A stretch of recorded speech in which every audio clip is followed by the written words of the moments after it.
Olá, boa tarde a você que nos acompanha. Eu sou a Pante e hoje eu estou aqui para conduzi-los a uma jornada de inovação, com bate-papos enriquecedores, sorteios e muitos prêmios. E antes de mais nada, eu gostaria de agradecer a todos e todas que se conectaram conosco em mais um evento 100% online, realizado pela MSD Saúde Animal. Não deixem de participar. Comece nos dizendo de onde vocês estão nos assistindo. Basta enviar aqui no chat, na tela. Durante todo o evento, nós teremos também na tela um QR Code para que vocês possam se cadastrar e participar dos sorteios.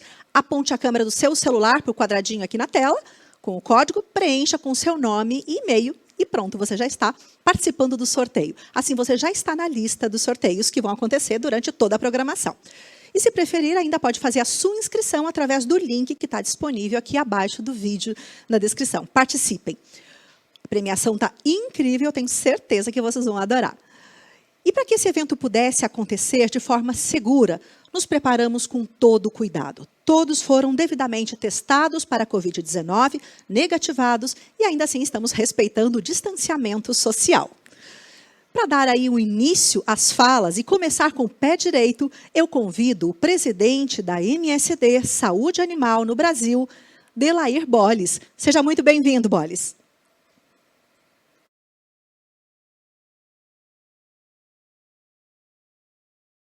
Olá, pessoal. Inicialmente, é meu desejo, em nome de cada colaborador da MSD Saúde Animal Brasil, que vocês estejam bem, saudáveis e se cuidando. Eu estou aqui hoje porque eu queria compartilhar com vocês 2 aprendizados da MSD, que eu obtive dentro da MSD, e um aprendizado de um livro que eu li recentemente. Os 2 aprendizados que eu tive dentro da MSD é que o nosso maior patrimônio é a nossa história.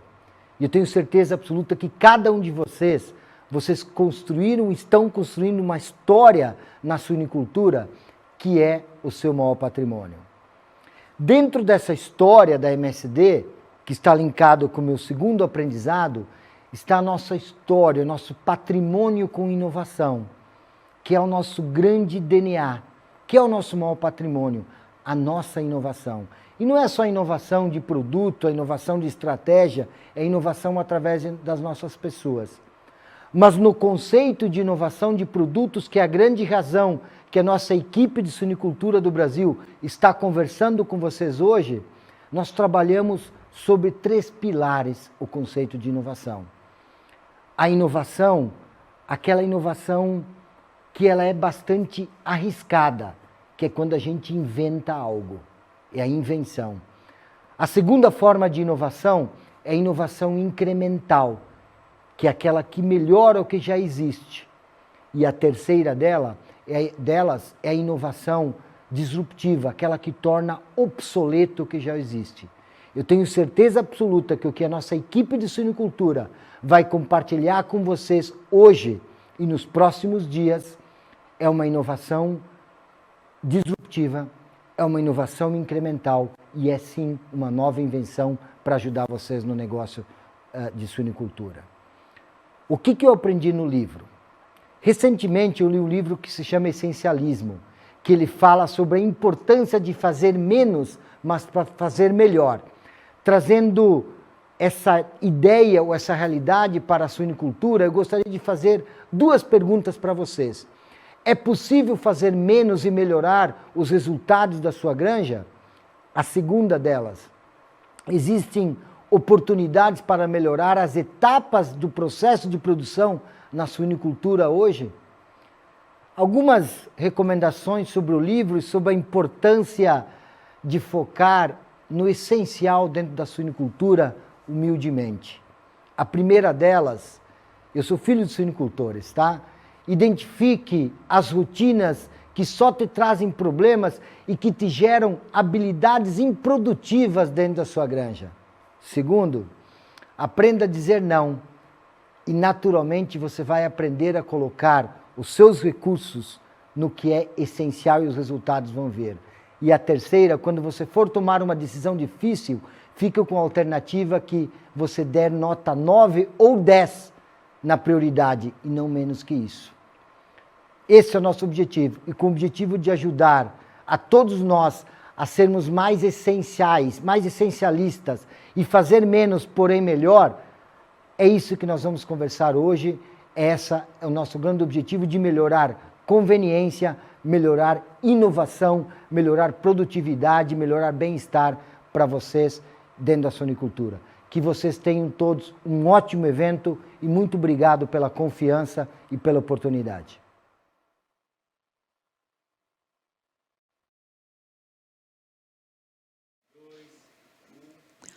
Muito obrigada, Bolis. Particularmente, eu acredito que conhecimento é a chave para resultados assertivos e melhor qualidade de vida, sem dúvida nenhuma. Um conselho valioso para levarmos adiante no dia a dia. E para você que está nos acompanhando aí de todo o Brasil, não é só do Brasil, não. Tem gente da América Latina acompanhando.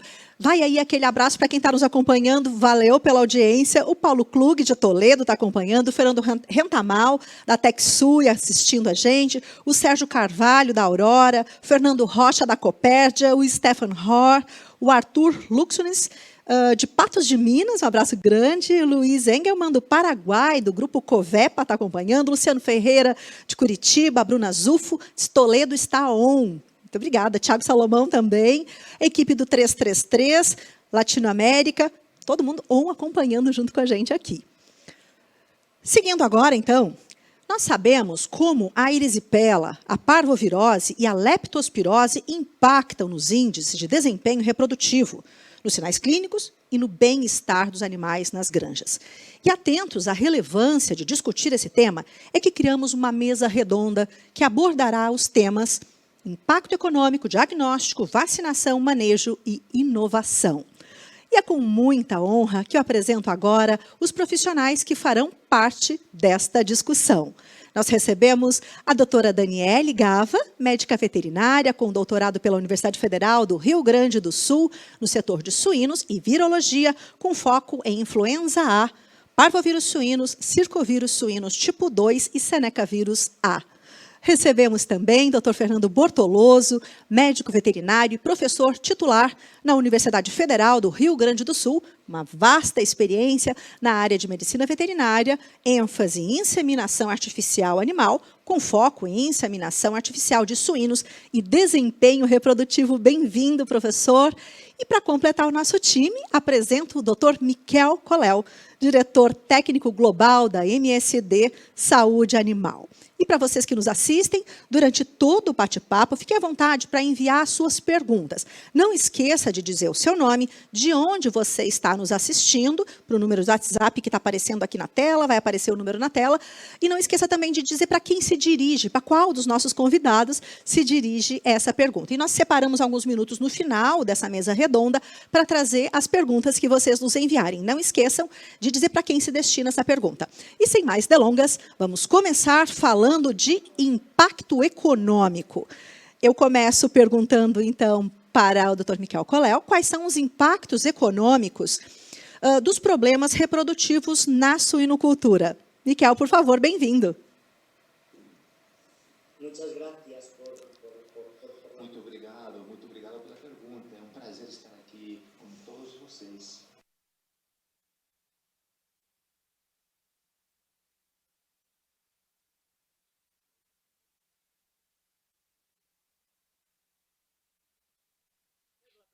Bem, a pergunta não tem a ver com futebol, verdade? Tem a ver com... Bem, na verdade, o impacto econômico, temos alguns trabalhos sobre impacto econômico específico,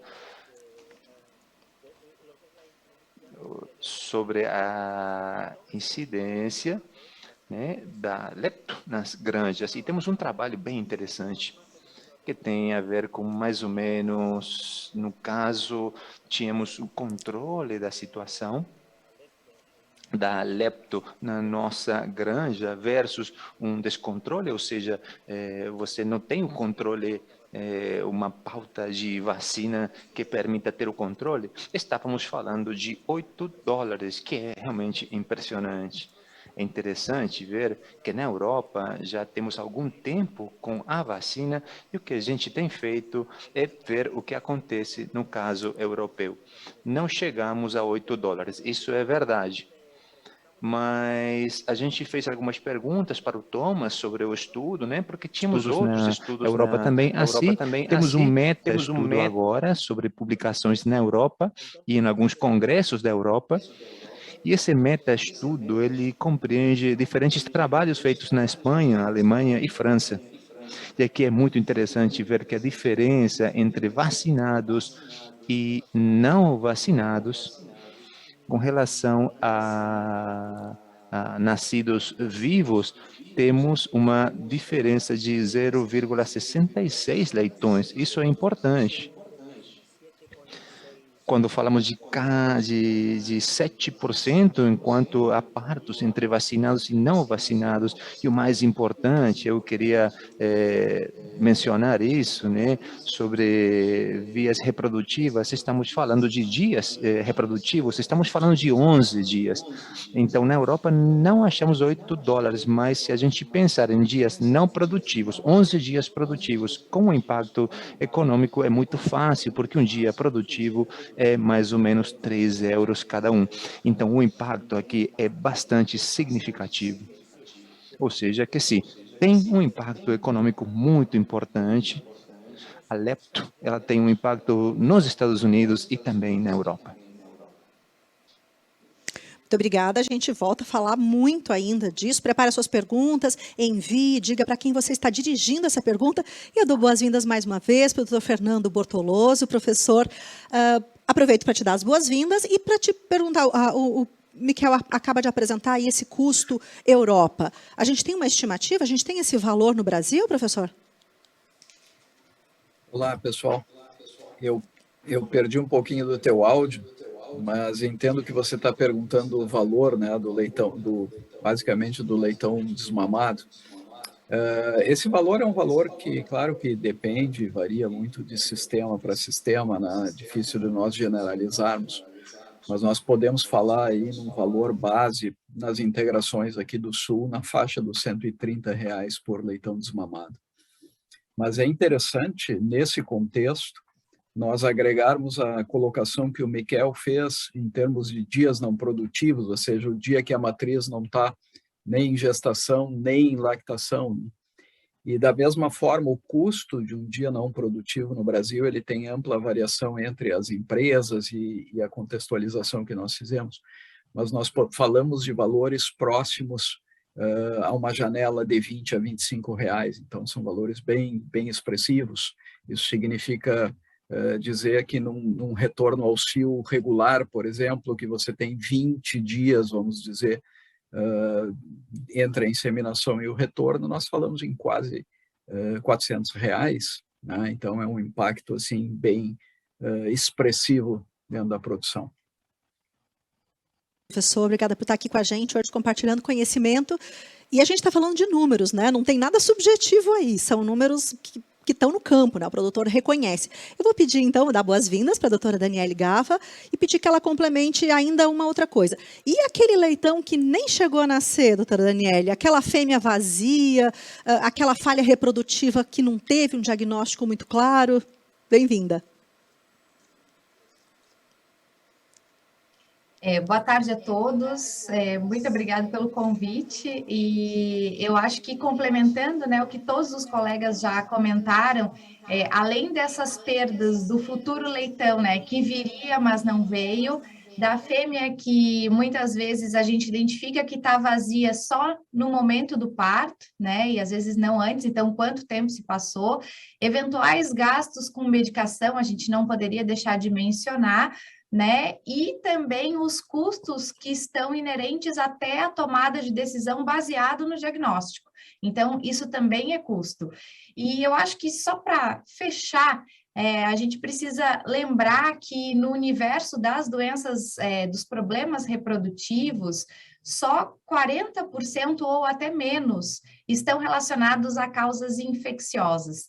E aí, se a gente parar para pensar, né, que mais da metade, então, ou está associada a fatores nutricionais, fatores genéticos, fatores ambientais, a sazonalidade, e também, assim, fatores inerentes até à própria fêmea, o impacto de todos esses números que o Miquel trouxe, que o Fernando trouxe, né, no Brasil ou na Europa, ele poderia ser muito maior e muitas vezes respingando, refletindo até em outras categorias do plantel.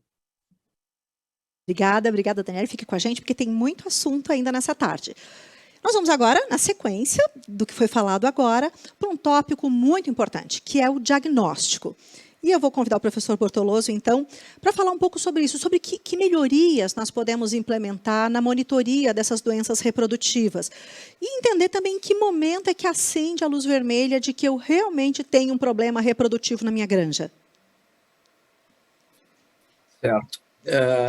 A gente tem que colocar, né, essa colocação que a Dani fez é bem pertinente, né? Nós falamos em 40%, muito porque nós trabalhamos muito bem na prevenção, né, desses problemas. Mas quando que liga a luz vermelha? Normalmente, essa luz vermelha de alerta, ela é ligada quando os índices dentro da maternidade alcançam valores marginais que nos chamam a atenção, né? E o que é isso? Isso basicamente pessoal, quando os valores referentes à natimortalidade, a tamanho de leitegada, a mumificação, foge dos nossos valores estipulados como metas. E quando nós falamos especificamente em itens como mumificação fetal e natimortalidade, nós temos que ter em mente a importância, sabe, de colocar um critério adequado na classificação dos mumificados, na classificação dos natimortos, tanto do ponto de vista quantitativo como do ponto de vista qualitativo, para que esses números e esses índices eles não fiquem muito abaixo do que é a realidade, certo? Em primeiro lugar, registrar todos e registrar corretamente. Esse é um ponto importante. E quando suspeitamos de um problema, a luz vermelha é ligada e nós temos que analisar e não ficar restrito a uma interpretação de um valor bruto de natimortalidade, um valor bruto de mumificação fetal. Não, nós temos que estratificar isso analisando os dados e nós precisamos ver se isso tem uma associação com ordem de aparição, por exemplo, com tamanho de leitegada, com percentual de fêmeas que apresentam ou um ou mais mumificados, ou um ou mais natimortos. Quem são essas matrizes, certo? E em quadros que nos chamam a atenção, o aumento principalmente da mumificação, mas também da natimortalidade, nós temos que estratificar um pouquinho mais, principalmente aquelas fêmeas que têm 3 mumificados ou mais, ou 2 mumificados ou mais, ou 2 natimortos ou mais, porque elas representam, se vocês pegarem no cômputo geral, quase 2/3 ou da mumificação ou da natimortalidade dentro do grupo que vocês estão analisando. Então, uma análise desses dados é extremamente importante para a gente poder trabalhar um pouquinho melhor com esse cenário. Para a gente entender um pouco desse parâmetro, né, em que ponto nós estamos na escala produtiva global, eu vou perguntar para o Miquel que números a gente tem ou quais são os parâmetros europeus para esse caso. Sim, me gusta que me haga esta pergunta. Essa pergunta é ótima. E gostei muito da intervenção do colega, do Dr. Fernando, quando ele falava um pouco da importância de olhar esses dados. Eu acho que o Fernando já disse isso. Eu acho que isso é algo que a gente esquece. Quando a gente vai à granja, quando a gente pensa em diagnóstico, a gente pensa em diagnóstico de laboratório. Mas eu gostei da aproximação do professor Fernando, quando ele diz, ok, vamos olhar os dados primeiro. Eu acho que isso é básico. quando eu era professor na universidade, eu falava que tínhamos 5 coisas que temos que fazer os clínicos quando vamos à granja. Dados, primeiro, visitar, né, ter o olho e o nariz clínico dentro da granja. Terceiro, fazer uma necropsia, se for preciso. E quarto, fazer um controle no abate. E, por último, né, a gente, de fato, ir para o laboratório com análises de sangue. E eu acho que isso é muito importante. Mas não somente isso. Quando você olha os dados, eu gostaria de acrescentar 2 pontos importantes. Primeiro, temos que ter claro como eu olho os dados. Esses dados têm que ser olhados da seguinte maneira. Primeiro, o que aconteceu num período de um ano, depois os últimos 3 meses e depois o último mês. Por quê? Porque dessa forma eu consigo entender a tendência global, ou seja, o resultado global, a tendência dos últimos 3 meses e, claro, o resultado do último mês. A partir daí, ter claro o objetivo e a direção, a minha interação. Quando falamos de dados, eu poderia ter um objetivo que seja, de repente, muito bom, quando tenho um bom parâmetro, mas o limite de ação é aquele que eu tenho que agir. A partir daí, eu tenho que agir. Aqui tenho um problema. Quando pensamos em abortos, eu posso ter um objetivo de 1%, por exemplo, mas tenho que ter um limite de ação de 2%. Ou seja, se eu estou acima de 2%, tenho que agir. Alguma coisa não está funcionando bem. Da mesma forma, com mumificados, eu posso ter um objetivo de, por exemplo, 2 ou 3 ou 4%, mas tenho que ter um limite de 5% para agir. Quando eu chego nesse valor, eu tenho que ver que alguma coisa está acontecendo de fato, e aqui eu posso ir fazer as coisas aí. Não tem sentido analisar antes isso, porque quando eu estou bem com o objetivo, eu já fui em granjas onde as pessoas falam, eu tenho muitos abortos. Ok, muitos. Quando você vê, você está em 1%. Então, você não tem problemas com aborto. O outro caso, ele não percebe que está com um problema de aborto porque ele tem 4% e ele acha que é normal. É importante, então, ter bem claro o objetivo, o limite da ação e agir a partir desse ponto. Miquel, eu vou pedir para a Daniele voltar com a gente aqui e te fazer uma pergunta, né? Que melhorias, então, a gente pode elencar, assim, citando melhorias possíveis e de que maneira a tecnologia pode dar suporte para isso? Panti, eu acho que é perfeito, né, quando a gente fala em melhorias, implementar essa melhoria no monitoramento, né, que são coisas que às vezes nós não temos como rotina. Mas permitam-me ser utópica e idealizar o cenário ideal ou perfeito, se isso fosse possível, né? Se nós não esbarrássemos na questão econômica, se nós não tivéssemos questões de logística ou N outras preocupações, mas para mim o cenário ideal mesmo seria ou você ter a questão da sorologia pareada, que tanto se fala e pouco fazemos, né, por essas implicações, mas quando a fêmea chega no plantel, seria possível, então, ter uma amostra de sangue e depois de efetuar os manejos ou as vacinações, enfim, ter uma segunda amostragem e ver se aquela fêmea realmente está protegida para enfrentar todo o desafio. Mas a gente sabe que economicamente isso é quase inviável.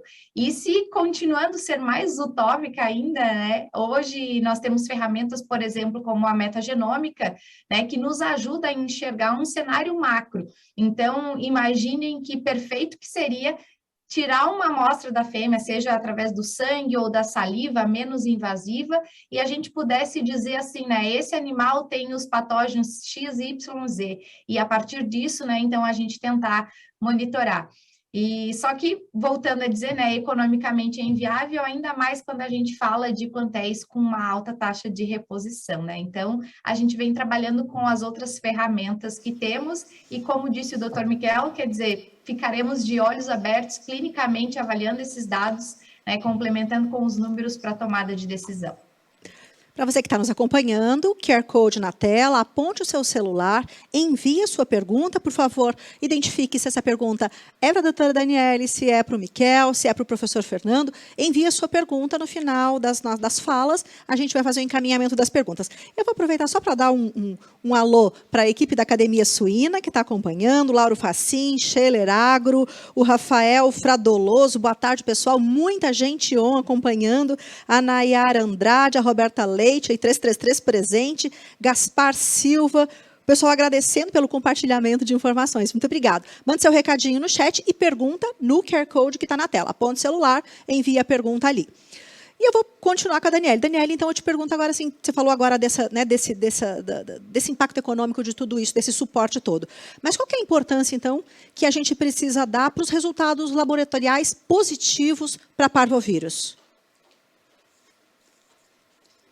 Essa pergunta, ela sempre chega com bastante frequência para a gente, né? E nós acabamos discutindo bastante com os colegas, porque realmente é desafiador, principalmente quando a gente fala, né, que um vírus como o parvovírus, ele é ubíquo, ou seja, ele está circulando nos plantéis, e o objetivo que a gente precisa é ter esta fêmea protegida antes da cobertura.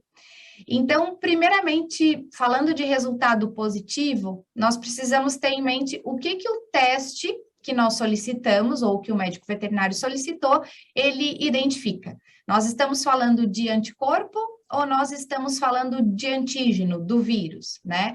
Por quê? Porque, por exemplo, quando nós temos, se for um material, né, ou do feto ou da fêmea, mas, por exemplo, falando de feto, e nós tivermos uma detecção de parvovírus no feto, ele sim quer dizer que o parvovírus é a causa do problema, né? Já se a gente detectar o vírus na fêmea ou ela não estiver gestante, enfim, né, isso pouco nos traz. Mas quando a gente vai falar, no caso de soro, né, ao invés de falar de tecido, de material diferente, né, e vamos falar de sangue, aí nós temos que pensar uma outra abordagem. Nós queremos enxergar o resultado como resultado de infecção ou resultado de vacinação. Nesse sentido, é muito desafiador pelo seguinte, nós não temos uma vacina diva, né, uma vacina diferencial que eventualmente tenha alguma parte do genoma, por exemplo, do parvovírus deletado, para que a gente consiga dizer, olha, quem tem esse pedacinho presente do genoma é infecção e quem não tem é vacina. Então, o que nos sobra seria ou a sorologia pareada, que nós sabemos que é praticamente economicamente inviável, né? Então, nós temos que trabalhar com os números brutos. E aí, nesse sentido, sabemos também que o vírus, ele induz, então, títulos altos, e altos quanto, né? Sempre nos perguntam. E a vacina seriam títulos mais baixos, mesmo a gente revacinando, né, a cada preparação de parto. E aí a gente tem que pensar no teste que foi utilizado, né? Por exemplo, se foi teste de ELISA ou teste de inibição da hemaglutinação, e aí todo mundo quer um número cabalístico, né? Acima disso é uma coisa, acima disso é outra. Infelizmente, né, não conseguimos traçar um ponto de corte objetivo, mas normalmente títulos até de HI, né, de teste de inibição da hemaglutinação, até 1 para 128, 1 para 256, nós podemos dizer que possivelmente são títulos decorrentes, então, de vacinação. Já títulos maiores, né, de 4, 8, 10, 12 mil, normalmente estão associados à infecção. Lembrando que o vírus está circulando, então muitas vezes acontece uma mistura, né, de títulos de anticorpos presentes de infecção e da vacinação. Mas cabe lembrar, né, que mesmo títulos baixos, muitas vezes eles são protetivos contra a infecção. Eu convido o Miquel para comentar alguma coisa na sequência disso, né, de dados que são coletados em outras partes do mundo, enfim. Miquel? Sim, a ver, concordo totalmente. Bem, eu concordo 100% com a Daniele.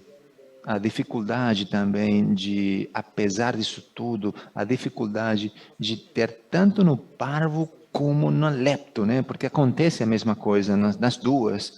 a gente estava falando de parvo, da dificuldade de diagnóstico, essa pequena orientação que poderia supor a titulação, o título, mas em função, ou lamentavelmente, isso não é definitivo, ou seja, sim que pode ser uma orientação, se forem títulos de vacina ou títulos de infecção, mas também não é uma questão que a gente possa dar garantias disso.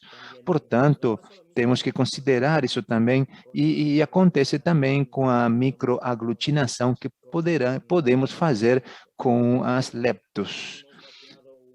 Quando você vacina, a gente pode ter alguma orientação de valores que poderia indicar se é infecção ou se é título da vacina, proteção, né? Mas é algo que é complicado. A única forma seriam os soros pareados, que a doutora indicou, que de fato é uma ajuda muito importante. Obrigada. Eu complemento ainda essa resposta, peço um complemento para o professor Fernando Bortoloso, porque a gente fala de diagnóstico, na verdade tem que ter olhos para tudo, para resultado, para sinal clínico, olhar para dentro da granja, efetivamente, professor? Eu creio assim que tanto a Dani como o Miquel comentaram bem a fundo, né, a parte laboratorial, e eu creio que muitas vezes nos falta uma aproximação na interpretação desses dados oriundos do laboratório com o que está acontecendo na granja. A gente não pode esquecer a parte clínica, certo? Muitas vezes nós resbalamos, né, e deixamos essa parte para um segundo plano, e realmente isso, a aproximação do diagnóstico com o que a gente vê clinicamente nas granjas e na interpretação dos dados dentro da granja, isso é bem importante para fechar um diagnóstico aí como um todo, um diagnóstico completo da situação. Obrigada. Lembrando para você que está nos acompanhando, o link que está no chat é para você participar do sorteio. E as perguntas devem ser enviadas com o QR Code. Aponte seu celular, leia o QR Code que está no cantinho da tela e manda a sua pergunta. Mas para participar do sorteio, e pode participar dos dois, basta pegar o link que está no chat, está no alto do chat ali, entra no link e aí você já está participando do sorteio. Nós seguimos agora falando sobre os impactos econômicos e sobre o diagnóstico. Nós vamos agora ir para uma ferramenta que é uma grande aliada no controle dessas doenças, que é a vacinação. Daniele, conta para a gente qual que é a importância da vacinação dos machos para o controle da parvovirose, por favor. Sem dúvida, Panti, é importantíssimo, né? A gente só fala, quando fala de parvovírus, pensa muito nas fêmeas e às vezes acaba esquecendo dos machos, né? E vale salientar de que o parvovírus, por exemplo, pode ser transmitido pelo sêmen, de forma intermitente, ou seja, por exemplo, fazemos uma coleta essa semana, o macho está excretando, se infectado, na semana seguinte, por exemplo, ele não está mais excretando. Então, é sempre bom um acompanhamento. Apesar de que nós temos que ter em mente que o parvovírus ele não causa nenhuma alteração na morfologia espermática. Não dá nenhuma dica que tem algum problema, mas também acaba não atrapalhando a qualidade do sêmen, né? E falando em termos de vacina para os machos, né, é importante, da mesma forma que a fêmea, a leitoa, tem que estar protegida antes de entrar na cobertura, o macho também, ele deve estar protegido antes de iniciar o primeiro serviço e depois fazer as revacinações a cada 6 meses. Eu vou fazer uma provocação para o doutor Fernando Bortoloso. Todo mundo vacinado, mas será que está todo mundo mesmo vacinado dentro dessa granja? Algum alerta especial? A gente tem que levar em conta essas colocações que a Dani fez, né, com relação aos machos. Sabemos que dentro da suinocultura tecnificada, hoje em dia, o macho ele saiu da granja, né, ele está nas centrais, mas nós temos outros animais dentro da granja que nós não podemos esquecer na hora de vacinar, que são os rufiões. E muitas vezes passa batido, né? Você pensa... você até esquece, simplesmente esquece. O pessoal no dia a dia vacina as matrizes, leitoas, porcas, mas esquece dos rufiões. E nós temos que lembrar que eles estão circulando em toda a granja, então a vacinação deles 2 vezes ao ano é fundamental. Não dá para esquecer, né? Voltando então agora para a fêmea, que é o nosso foco. Doutora Daniele, e qual que é a duração média da imunidade materna para a parvovirose? E essa imunidade materna que a gente está falando, ela interfere na vacinação das leitoas, filhas de porcas já vacinadas? Quando a gente fala em questão de imunidade, né, essa pergunta também nos veio alguns anos atrás e acabou fazendo parte do meu estudo de doutorado, e nós verificamos que, diferente do que a literatura trazia, né, que seriam meses até eventualmente anos, né, essa meia-vida da imunidade materna, ela se reduz para 28 dias e que normalmente, né, os animais, quando estão ali em torno de seus 80 dias de idade, já não tem mais nenhum resquício, falando de imunidade humoral, né? E que provavelmente essa imunidade prolongada que se falava, ela estava associada à recontaminação, né? Porque lembram que eu comentei anteriormente que o vírus é ubíquo, então o vírus está no plantel, sejam leitões, as fêmeas adultas, os animais estão frequentemente expostos e se recontaminando com o vírus existente na granja. E aí, então, esses anticorpos, eles não são de origem materna, né, mas sim dessa recontaminação que acontece. E respondendo a tua segunda pergunta, Panti, não existe interferência de anticorpos maternos, né, até porque, inclusive, eles caem muito antes disso, né, do que a gente imaginava, a queda dos anticorpos, e então as fêmeas de reposição, elas podem entrar no protocolo vacinal aí indicado pelas empresas sem problema nenhum, e se necessário até que venha, eventualmente, seja necessário antecipar, também pode ser antecipado porque não vai ter interferência nenhuma. Muito obrigada. Quem está com a gente aqui a Alane Paino, está com a gente, Roberta Leite, a Luana Torres, a Frimeza, a Eliane, a Liliane da Copagril, a Estela Tavares, da Cooper Capal, está a Dayana, é um sobrenome difícil, Klusiski, eu não consigo, Klukowski, é um sobrenome difícil, desculpa. Da Castrolanda está acompanhando junto com a gente também. Muito obrigada pela participação, envia sua pergunta através do QR Code. E agora nós vamos falar sobre outros temas que também são muito importantes. Manejo, vacina e inovação.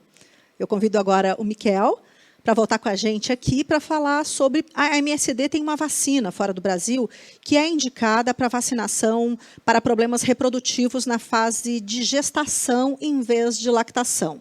Quais são os benefícios dessa vacinação contra a erisipela, parvovirose e leptospirose na fase de gestação? Miquel, por favor.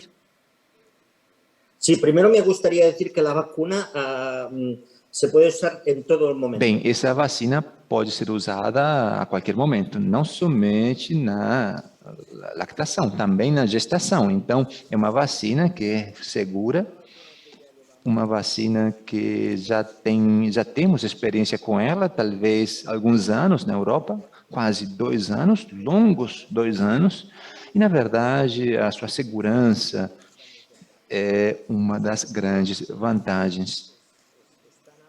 A segurança é muito alta. A gente pode usar na gestação e também na lactação. Temos alguns casos, talvez não publicados, mas vemos que a vacina na lactação, em função da reação, pode ser que a porca perca um pouquinho a capacidade de produção de leite, mas essa vacina, a gente não tem publicação disso, mas isso não acontece na observação. Portanto, temos uma vacina que, nível de uso, você pode usá-la a qualquer momento e pode permitir fazer uma coisa muito interessante, que é a vacinação para todo o rebanho a todo momento. Isso tem vantagens que talvez o professor Fernando pode também oferecer alguma informação, ou falar desse assunto também, mas a ideia é que a gente consegue, de fato, o estado de imunidade dos animais. É uma vacina que a gente sempre gosta, quando a gente desenha um produto que, além de funcionar bem para o animal, tem que funcionar bem para o produtor. A gente se preocupa muito com o trabalho na granja. Sabemos que quando aplicamos uma vacina, isso dá trabalho. Então, a gente indicar 3 vacinas em uma facilita o manejo e faz que esse manejo seja muito mais prático. Por isso, a gente acha que é uma grande inovação poder ter essa vacina no mercado. Muito obrigada, Miquel. Professor Fernando, o que o senhor pode compartilhar com a gente sobre a importância, né, como o Miquel citou, né, da concentração de manejos vacinais na suinocultura? Bom, a colocação que o Miquel fez é uma colocação assim, muito interessante, né? Que é a vacinação do plantel todo. Nós falamos aqui retirando as leitoas, então retirando as marrãs do grupo. As demais todas seriam vacinadas em 2 momentos, independente da fase produtiva que elas estão. Isso tem uma vantagem muito grande, porque você não vai esquecer nenhuma matriz, de vacinar nenhuma matriz, vai homogeneizar, digamos, toda a imunidade dentro do plantel. E se você vacina todo o plantel, lembrem, sem colocar as leitoas no grupo. Se você vacina todas as demais num determinado momento e repete em 6 meses, otimiza muito o processo, né? Tu pode ter uma equipe especializada nessa ação, tu pode ter uma equipe que de fato sabe fazer o processo e não gera eventualmente algum problema para a matriz, com falha de aplicação, etc. Isso é bem importante, certo? E lembrem, nós faríamos 2 vacinações, né? E hoje nós vacinamos essas matrizes exatamente aí com uma semana, vacinamos elas com uma semana, 10 dias após o parto, né? Então, nós temos também a contextualização para quem tem 2.3, 2.4 partos fêmea-ano, você vai estar fazendo vacinações a cada 2 meses, ou seja, 2 doses ao ano nas matrizes. Nas leitoas, claro, aí nós vamos complementar essa informação aí depois, mas ela aí segue um protocolo vacinal distinto. Então, é extremamente vantajoso, né? Muito obrigada. Obrigada, professor, pela sua participação. Lembrando que as perguntas devem ser enviadas, por favor, destinando a quem é a pergunta, para o professor Bortoloso, para a Daniele ou para o Miquel. QR Code na tela, aponte seu celular e envie a sua pergunta. Agora é a hora de responder justamente as perguntas enviadas pelo público. Eu vou aproveitar para dar mais um oi aqui para a audiência, quem está on. Vamos ver quem está on. Marco Cipe, da Copavel, está on. Gustavo e a equipe da Frisia está on, da cooperativa. O pessoal da Languiru, a equipe da Languiru está on. Então, nesse momento agora, então, passamos à parte das perguntas. Né? Desde já, eu já agradeço a Daniele, agradeço o professor Fernando, agradeço o doutor Miquel imensamente por essa discussão tão rica nessa tarde. A hora de aprender, a hora de buscar informação. Eu trago, então, perguntas aqui.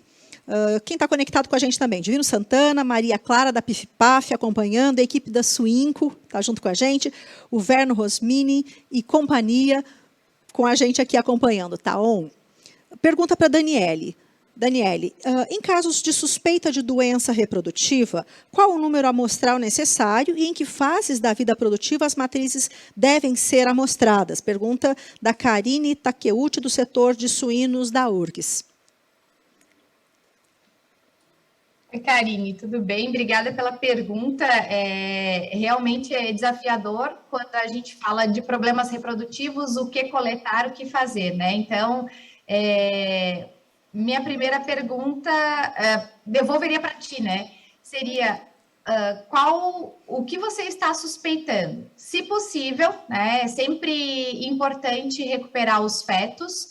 Então, falando em termos de feto, às vezes a gente, se é por abortamento é mais difícil, mas eventualmente de natimortalidade ou mumificação, a gente acaba recomendando, né, fazer a colheita.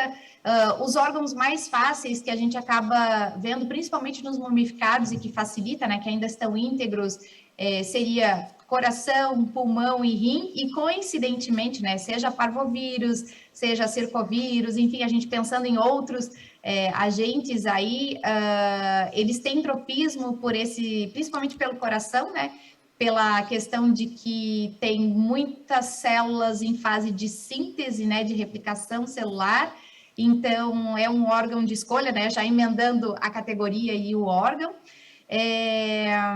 E acho que eu perdi uma partezinha da tua pergunta, né? Qual o momento, né, de ser amostrado? Então, Isso, assim, qual com o número certeza, tem um amostral problema- necessário?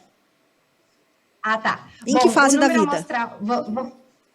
o momento é difícil, né? Porque, como eu já disse, se for abortamento, a gente não consegue pegar o feto, às vezes, né? Raramente consegue, ou se não, no momento do parto, porque é o momento que está acontecendo o problema que a gente teria que inferir. Às vezes, a sorologia nos dá uma ideia interessante, né? Mas tudo depende do que você quer procurar, né? Não adianta assim, mandei soro para o laboratório e feto e faz toda a bateria que você tem aí para problemas reprodutivos, né? Porque às vezes até o material não é indicado. E com relação em qual o N amostral, eu te diria assim, primeiro fazer um diagnóstico, voltando lá para o que o Fernando e o Miquel focaram bastante, né? Faz um diagnóstico clínico, tenta ver se isso está associado mais a uma categoria, por exemplo, com as leitoas ou em alguma determinada ordem de parto. E aí eu acho que, como é diagnóstico de rebanho, ou pelo menos do lote que está ali naquele momento tendo problema, né? Então, você pode ou amostrar 2 ou 3 leitões, se isso for possível, por fêmea. Então, sempre tentando separar por fêmea, ou se o teu objetivo for avaliar algum problema que aconteceu em mais matrizes e diferentes ordens de parto, já conseguiu estruturar o problema, aí você pode mandar uma amostragem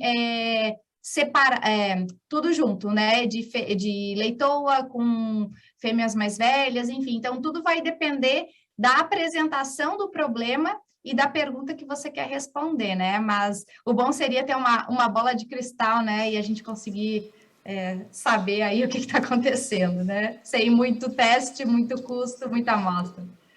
Muito obrigada. Obrigada, doutora Daniele. Muito obrigada, professor Fernando, doutor Miguel. Eu agradeço imensamente pela contribuição, por compartilhar com a gente. E eu ainda gostaria de fazer uma última provocação. Algum insight, algo que faltou ser dito, alguma coisa, tarefa para casa, para o produtor focar a atenção? Começamos, então, pelo Miquel, por favor.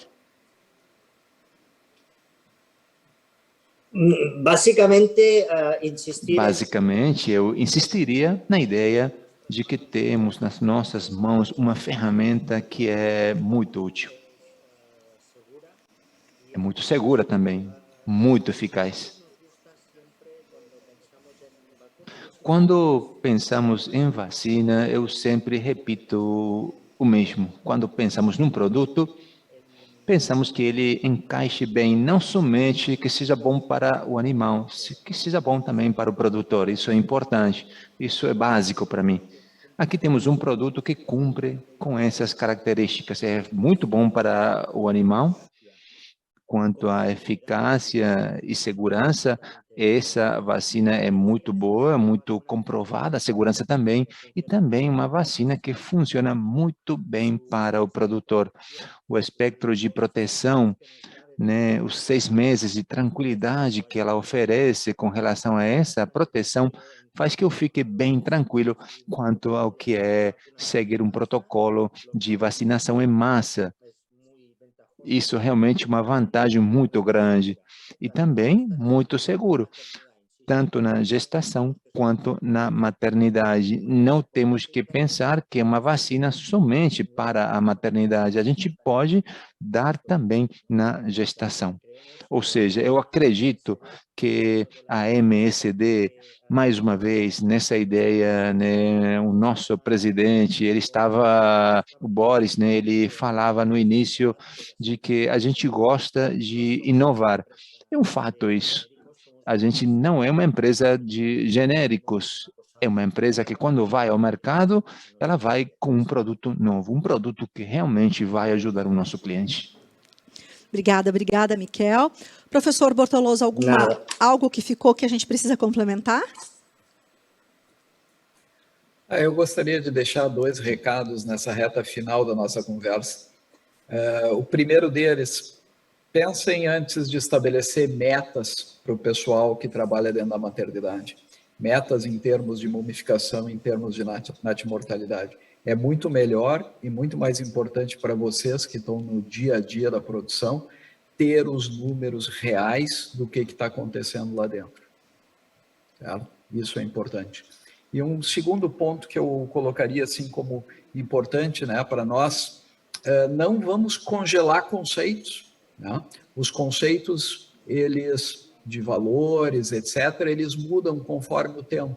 Quando eu me formei, nós falávamos em 1%, 1,5% no máximo de mumificação fetal. Certo? E hoje números reais nessa faixa são bem distintos, bem difíceis de nós observarmos. Então, nós não podemos congelar os conceitos. Nós temos que ver o que está acontecendo clinicamente e nos adaptar a isso. Eu acho que esses são os 2 recados para fechar essa minha participação. Obrigada, professor. Daniele, reta final. Eu te pergunto, qual que é o recado que você deixa para quem está nos assistindo hoje?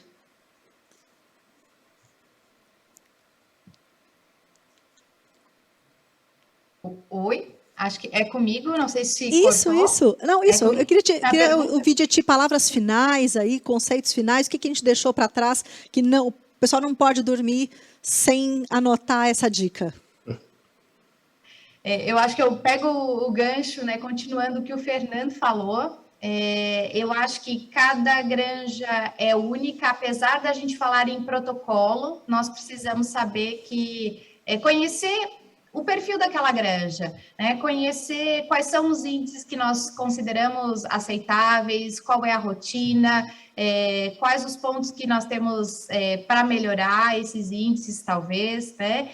E não esquecendo, acho que principalmente que o vírus é ubíquo, então o vírus está ali circulando na granja, acho que o meu conselho ou a palavra final seria garanta que a fêmea está protegida, porque o vírus vai estar ali. Então, a fêmea estando protegida, né, a gente não precisa se preocupar com a existência dele, até porque para eliminar é praticamente impossível. Então, garanta a proteção das fêmeas e dos machos, né, que nós falamos tanto também. Acho que esse seria o recado final.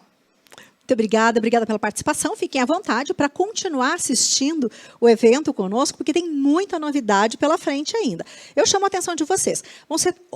Haverá um sorteio agora e depois tem mais sorteio. Então, tem muita coisa para acontecer ainda. Fiquem atentos, participem. Para quem ainda não está participando do sorteio, o chat, a primeira linha do chat tem o link para você participar. E depois dessa excelente troca de experiência, vamos para o nosso primeiro sorteio. Tem mais coisa pela frente. O ganhador vai levar para casa um voucher da loja Americanas no valor de R$2.000. R$2.000, bom prêmio. Vamos lá. Roleta na tela, podemos girar. Se você está participando, vamos lá, fica de olho na tela.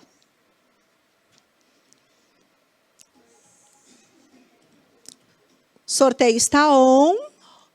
Se você está participando, Ivo Cláudio Levitsky. Ivo Cláudio Levitsky, muito obrigada pela sua participação, ganhador aí do primeiro voucher, tem mais coisa pela frente ainda. Parabéns para o Ivo Cláudio. A nossa equipe vai entrar em contato e vai te enviar esse voucher da Americana. Já já nós teremos mais 2 sorteios, fiquem ligados, participem. E agora eu convido para participar com a gente aqui nesta tarde, o Eric Nascimento, gerente de produtos da MSD Saúde Animal, e a Brenda Marques, que é gerente técnica da MSD Saúde Animal, que tem uma inovação para compartilhar com a gente.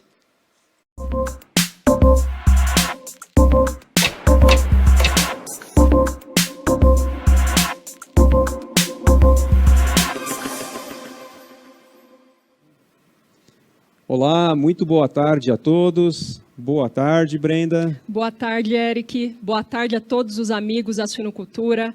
É uma grande satisfação para nós apresentarmos mais uma solução que a MSD traz para o mercado veterinário. É verdade, Brenda. Hoje é um grande dia para nós, que temos o propósito de melhorar a vida das pessoas, a saúde e o bem-estar dos animais. Bom, vamos começar então? Vamos lá. Bom, Eric, nós acabamos de ouvir 3 grandes especialistas que falaram sobre a importância das doenças reprodutivas na suinocultura. Então, para a gente começar a falar um pouco mais sobre essa inovação que a MSD está trazendo para o mercado, eu gostaria de fazer a seguinte pergunta. Será que é necessário, Eric, irmos na granja 52 vezes por ano para fazer vacinação contra os problemas reprodutivos? 52 vezes por ano, Brenda. Isso. Hoje nós temos um manejo semanal de vacinação das matrizes contra os problemas reprodutivos e, portanto, 52 semanas no ano, 52 manejos. Mas a partir de hoje, não mais, Brenda. Vamos apresentar uma grande inovação para o mercado.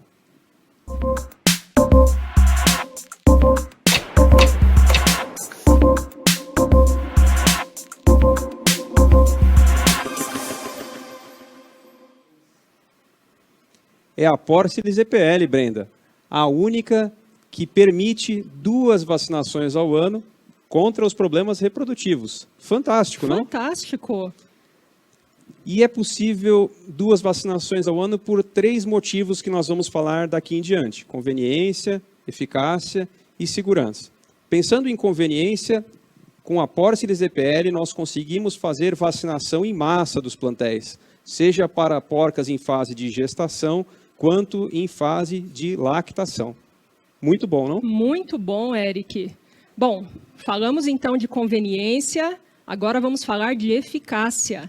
A Porcilis EPL confere proteção contra a erisipela, contra a parvovirose e contra 9 diferentes sorovares de leptospira, sendo a única que protege contra 11 antígenos causadores de problemas reprodutivos nos suínos. Um outro diferencial importante, Eric, é que a Porcilis EPL confere a proteção mais ampla contra a leptospirose, conforme demonstrado nesse trabalho, que mostrou a proteção cruzada contra 9 diferentes sorovares de leptospira. A duração de imunidade da Porcilis EPL, que é um outro diferencial, conferindo uma proteção de até 12 meses, como vocês podem observar nessa tabela. Então, sendo de 12 meses para a maioria dos sorovares de leptospira, 12 meses para o parvovírus suíno e de 6 meses para a erisipela. Ainda dentro de eficácia, esse é um trabalho que mostrou a eficácia e a segurança da Porcilis EPL no controle da leptospirose suína. Então, aqui nós temos o desenho experimental. Os animais foram vacinados com 2 doses de Porcilis EPL e um intervalo de 4 semanas entre doses, e um grupo controle que não foi vacinado contra a leptospirose. Então, aqui nós temos, então, 2 grupos. Grupo A, que foi desafiado 6 meses com sorovar de leptospira pomona após a 2ª dose da Porcilis EPL. Da mesma forma, o grupo B, então, foi desafiado com leptospira pomona 12 meses após a 2ª dose. Nessa tabela, então, nós podemos ver que em ambos os grupos vacinados com a Porcilis EPL, nós vemos uma diferença significativa na redução da mortalidade fetal em comparação com o grupo controle, que apresentou valores bastante elevados de morte fetal, sendo de 21% e 27%, contra 3% e 2% da Porcilis EPL. Um outro parâmetro, Eric, importante que foi mensurado nesse estudo foi o aumento de temperatura logo após o desafio experimental com a leptospira pomona. Então, nós podemos observar que no grupo controle, logo após o desafio, nós temos então um aumento, um incremento na temperatura, tanto no desafio 6 meses, como no desafio 12 meses após a vacinação. Por outro lado, o grupo representado em rosa, que foi vacinado com a Porcilis EPL, nós não vimos esse aumento de temperatura logo após o desafio experimental. Ficando então comprovado a eficácia da Porcilis EPL contra a leptospira suína por até 12 meses após a vacinação. Isso não é incrível, Eric? Incrível. Resultados experimentais. Você tem resultados de campo para mostrar para nós também, Brenda? Sim. A eficácia da Porcilis EPL também foi determinada a nível de campo, em uma granja com histórico de abortos por leptospirose. Então, nós podemos ver aqui que, em 2012, esse percentual ele foi de 4,4%. A vacinação foi iniciada em outubro desse mesmo ano, com a Porcilis EPL. E nós podemos ver aqui, então, uma redução bastante significativa do percentual de abortos nessa granja avaliada. Então, atingindo valores de 0,5% a 0,6%. Resultados espetaculares em eficácia, Brenda. Eu tenho uma pergunta para você, com relação à segurança, então, do produto. Hoje nós vacinamos as fêmeas na fase de lactação. Sim. É possível vacinar as fêmeas na fase tanto de gestação quanto de lactação, Brenda? Excelente sua pergunta, Eric. E para respondê-la, eu vou apresentar um estudo de segurança que foi realizado em uma granja brasileira. Então, nesse estudo, foram avaliadas porcas vacinadas em diferentes fases da gestação e também da lactação. E também as leitoas vacinadas entre 8 e 4 semanas antes da primeira cobertura. Interessante. E como que foram os resultados desse estudo de segurança? Os resultados, Eric, estão aqui. Então, não houve aumento de temperatura, não houve alterações de temperatura significativas durante o período experimental. As fêmeas não pararam de comer e também não houve redução ou qualquer alteração no score corporal dos animais. Dessa forma, a Porcelain EPL mostrou ser segura para vacinação em todas as fases de gestação e de lactação. Realmente impressionante, Brenda. Então, falamos de conveniência, eficácia e segurança da Porcelain EPL. Vamos dar uma conferida no programa de vacinação. A primeira vacinação de todo o plantel reprodutivo, recomendamos 2 vacinações, sendo para as leitoas, as marrãs, 2 vacinações previamente à inseminação, sendo a primeira dose 6 a 8 semanas antes da inseminação e a segunda dose 4 semanas após a primeira. Daí por diante, as revacinações do plantel reprodutivo acontecem a cada 6 meses, ou seja, 2 vacinações por ano. E é por isso que nós dizemos que a MSD está on. Vamos dar uma conferida. Sair de 52 manejos de vacinações por ano para 2 manejos de vacinação por ano. Convidamos a todos, não é, Brenda, para embarcar conosco nessa jornada de inovação. E mais uma vez, a MSD está on.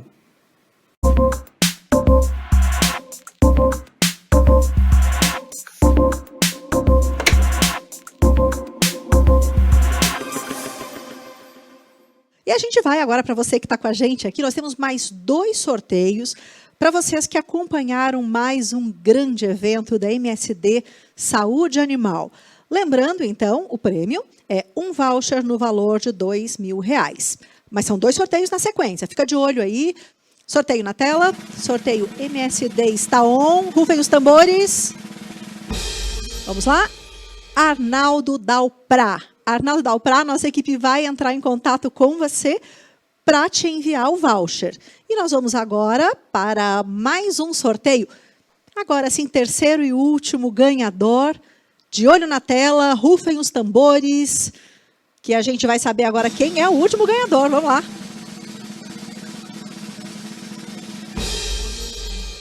Atenção, nome na tela. Bruno Teixeira Marimo. Marimo, isso.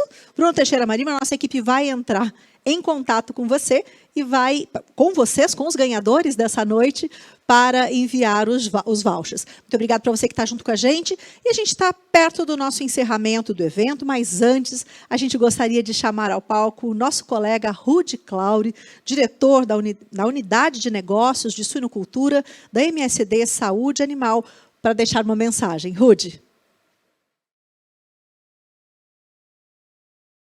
Olá, pessoal.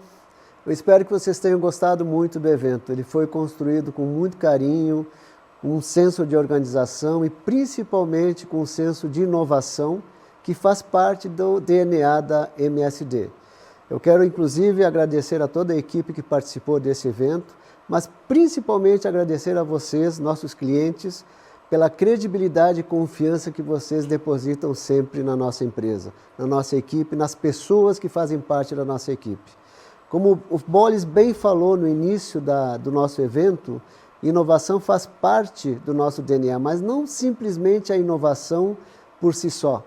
Tem que ser uma inovação que traga, acima de tudo, conveniência para vocês, que traga valor para a cadeia de produção e que traga, em todos os sentidos, uma experiência positiva. É essa a nossa proposta da MSD, é uma proposta no sentido de assumir a nossa responsabilidade como participante da cadeia de produção. Só me resta realmente agradecer novamente a toda a minha equipe e a vocês, nossos clientes, para que sempre tenham em mente que podem contar conosco. Pode contar com a nossa equipe, pode contar com os nossos processos inovadores e, acima de tudo, contar que estaremos juntos para cada vez mais levar o nome da suinocultura brasileira para frente. Muito obrigado de coração a todos que participaram e, mais uma vez, a toda a minha equipe. Muito obrigado, pessoal. Muito obrigada, Rude, pela participação, por essas palavras finais aqui. Eu vou encerrar, mas antes disso a gente tem aqui a Janice Zanella, que está acompanhando junto com a gente, o Osmar Dalla Costa, que diz que inovação e bem-estar tem tudo a ver, a Paula Gomide, que está nos acompanhando, a Maria Cristina Almeida, excelente evento, o pessoal que está acompanhando, muito obrigado pela participação, o Kleber Ribeiro, a Ana Paula Pavanelli, ótimo evento, parabéns, MSD, obrigado, Amanda Camargo, o José Eustáquio Cavalcante, o Glaiton Martins, parabéns MSD pela inovação em tecnologia para o agro. Obrigado pela participação aqui, Alane, obrigada pela participação de todos.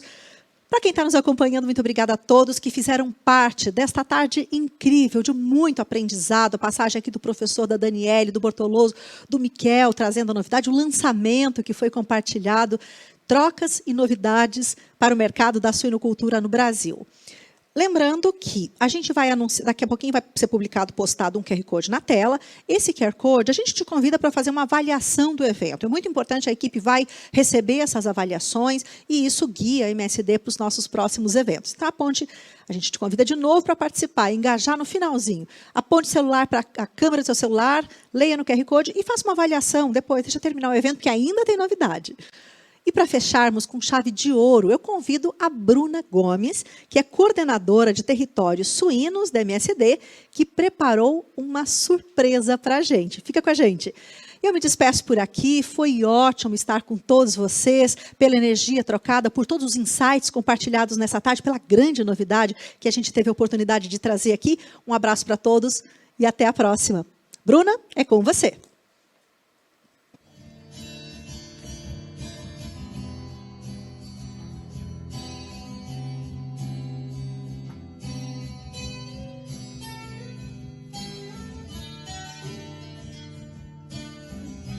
Another hat hangs lowly, child is glowly taken, and the violence calls such silence. Who are we mistaken? But you see, it's not me, it's not my family. In your head, they